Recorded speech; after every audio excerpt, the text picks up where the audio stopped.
भगवान ने गीता जी में अपनी प्राप्ति के बहुत से साधन बताए हैं, कृपा श्रवण करें। हे कुंती पुत्र, सर्दी गर्मी और सुख दुख को देने वाले इंद्रिय और विषयों के संयोग तो उत्पत्ति विनाशशील और अनित्य हैं, इसलिए हे भारत, उनको तू सहन कर। गीता 2.14। क्योंकि हे पुरुष श्रेष्ठ, दुहक सुख को समान समझने वाले जिस धीर पुरुष को ये इंद्रिय और विषयों के संयोग व्याकुल नहीं करते, वह मोक्ष के योग्य होता है। गीता 2.15। यज्ञ से बचे हुए अन्न को खाने वाले श्रेष्ठ पुरुष सब पापों से मुक्त हो जाते हैं, और जो पापी लोग अपना शरीर पोषण करने के लिए ही अन्न पकाते हैं, वे तो पाप को ही खाते हैं। गीता 3.13। इसलिए तू निरंतर आसक्ति से रहित होकर सदा कर्तव्य कर्म को भली भांति करता रह, क्योंकि आसक्ति से रहित होकर कर्म करता हुआ मनुष्य परमात्मा को प्राप्त हो जाता है। गीता 3.19। हे अर्जुन, मेरे जन्म और कर्म दिव्य अर्थात निर्मल और अलौकिक हैं। इस प्रकार जो मनुष्य तत्व से सर्वशक्तिमान सच्चिदानंदन परमात्मा अज अविनाशी और सर्वभूतों के परम गति तथा परम आश्रय हैं, वे केवल धर्म को स्थापन करने और संसार का उद्धार करने के लिए ही अपनी योगमाया से सगुण रूप होकर प्रकट होते हैं। इसलिए परमेश्वर के समान सुहृद, प्रेमी और पतित पावन दूसरा कोई नहीं है।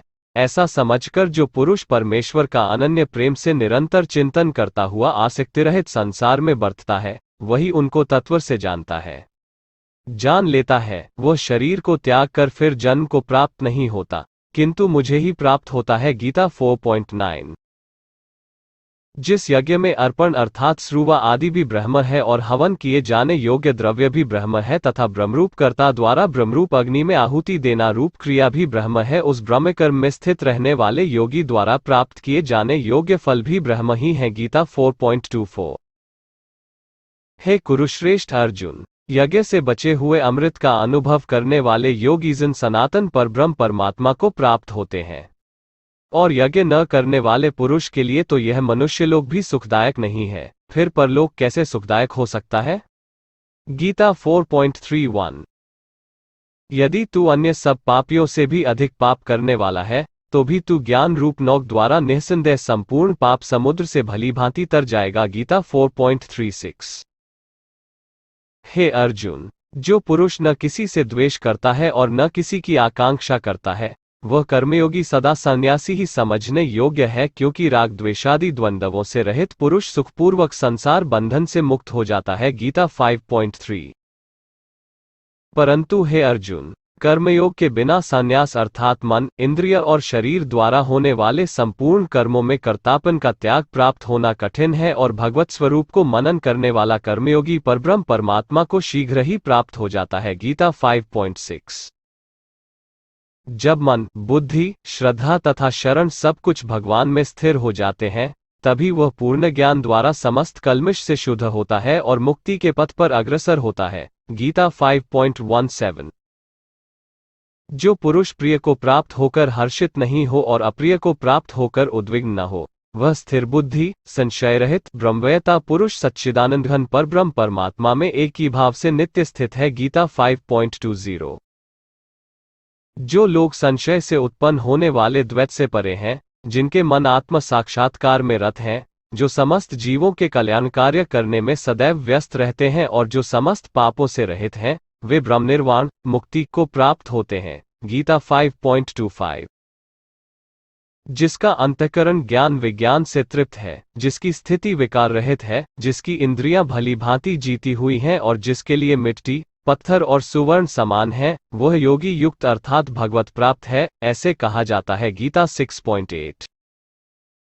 संपूर्ण योगियों में भी जो श्रद्धावान योगी मुझमें लगे हुए अंतरात्मा से मुझको निरंतर भजता है, वह योगी मुझे परम श्रेष्ठ मान्य है। गीता 6.47।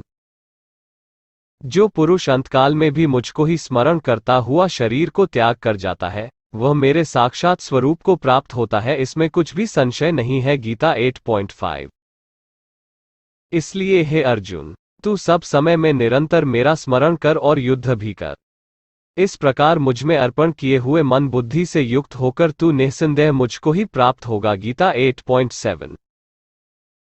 हे पार्थ, यह नियम है कि परमेश्वर के ध्यान के अभ्यास रूप योग से युक्त दूसरी ओर न जाने वाले चित्त से निरंतर चिंतन करता हुआ मनुष्य परम प्रकाश रूप दिव्य पुरुष को अर्थात परमेश्वर को ही प्राप्त होता है। गीता 8.8। हे अर्जुन, जो पुरुष मुझमें अनन्य चित्त होकर सदा ही निरंतर मुझ पुरुषोत्तम को स्मरण करता है, उस नित्य निरंतर मुझमें युक्त हुए योगी के लिए मैं सुलभ हूँ, अर्थात उसे सहज ही प्राप्त हो जाता हूँ। गीता 8.14। इस प्रकार जिसमें समस्त कर्म मुझ भगवान के अर्पण होते हैं, ऐसे संन्यास योग से युक्त चित्त वाला तू शुभाशुभ फल रूप कर्म बंधन से मुक्त हो जाएगा और उनसे मुक्त होकर मुझको ही प्राप्त होगा। गीता 9.28। फिर इसमें कहना ही क्या है, जो पुण्यशील ब्राह्मण था राजर्षि भक्तजन मेरी शरण होकर परम गति को प्राप्त होते हैं। इसलिए तू सुखरहित और क्षणभंगुर इस मनुष्य शरीर को प्राप्त होकर निरंतर मेरा ही भजन कर। गीता 9.33। मुझमें मन वाला हो, मेरा भक्त बन, मेरा पूजन करने वाला हो, मुझको प्रणाम कर। इस प्रकार आत्मा को मुझमें नियुक्त करके मेरे परायण होकर तू मुझको ही प्राप्त होगा। गीता 9.34। उन निरंतर मेरे ध्यान आदि में लगे हुए और प्रेम पूर्वक भजने वाले भक्तों को मैं वह तत्वज्ञान रूप योग देता हूं, जिससे वे मुझको ही प्राप्त होते हैं। गीता 10.10।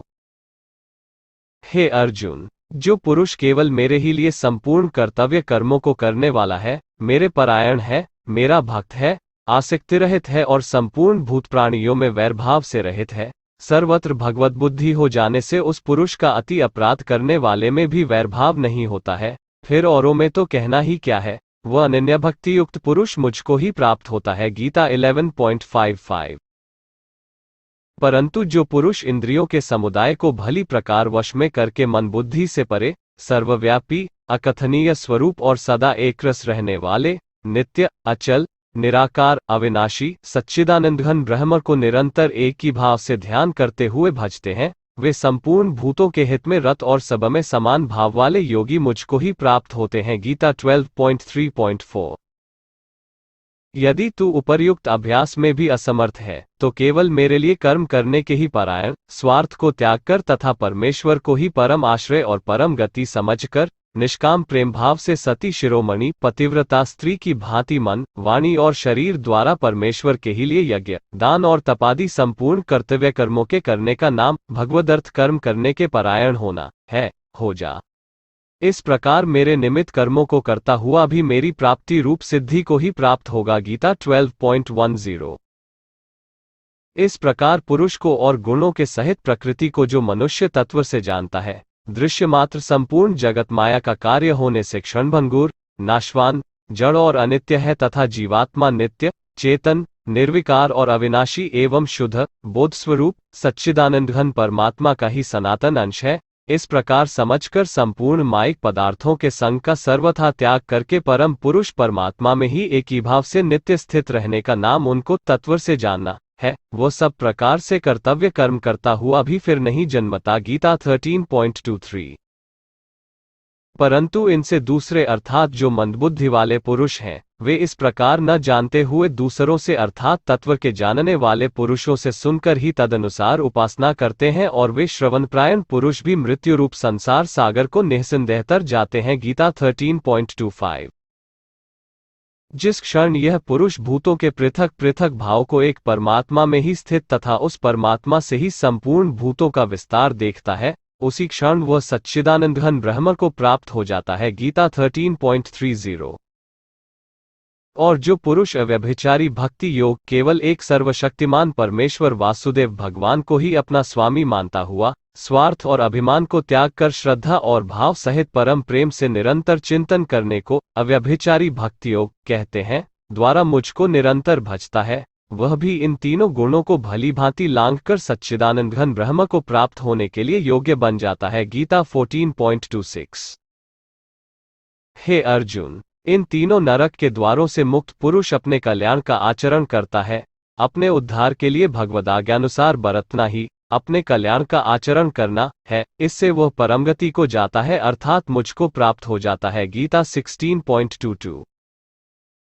हे भारत, तू सब प्रकार से उस परमेश्वर की ही शरण में लज्जा, भय, मान, बढ़ाई और आसक्ति को त्याग कर एवं शरीर और संसार में अहंता ममता से रहित होकर एक परमात्मा को ही परम आश्रय, परम गति और सर्वस्व समझना तथा अनन्य भाव से अतिशय श्रद्धा, भक्ति और प्रेम पूर्वक निरंतर भगवान के नाम, गुण, प्रभाव और स्वरूप का चिंतन करते रहना एवं भगवान का भजन, स्मरण करते हुए ही उनके आज्ञा अनुसार कर्तव्य कर्मों का निस्वार्थ भाव से केवल परमेश्वर के लिए आचरण करना, यह सब प्रकार से परमात्मा के ही शरण होना है। जा उस परमात्मा की कृपा से ही तू परम शांति को तथा सनातन परमधाम को प्राप्त होगा। गीता 18.62।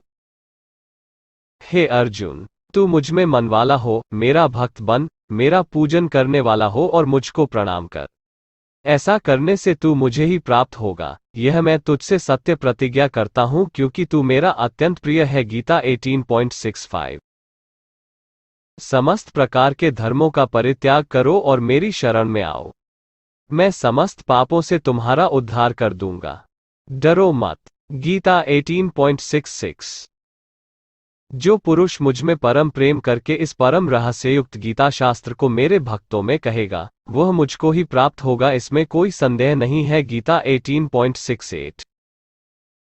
उससे बढ़कर मेरा प्रिय कार्य करने वाला मनुष्यों में कोई भी नहीं है तथा पृथ्वी भर में उससे बढ़कर मेरा प्रिय दूसरा कोई भविष्य में होगा भी नहीं। गीता 18.69।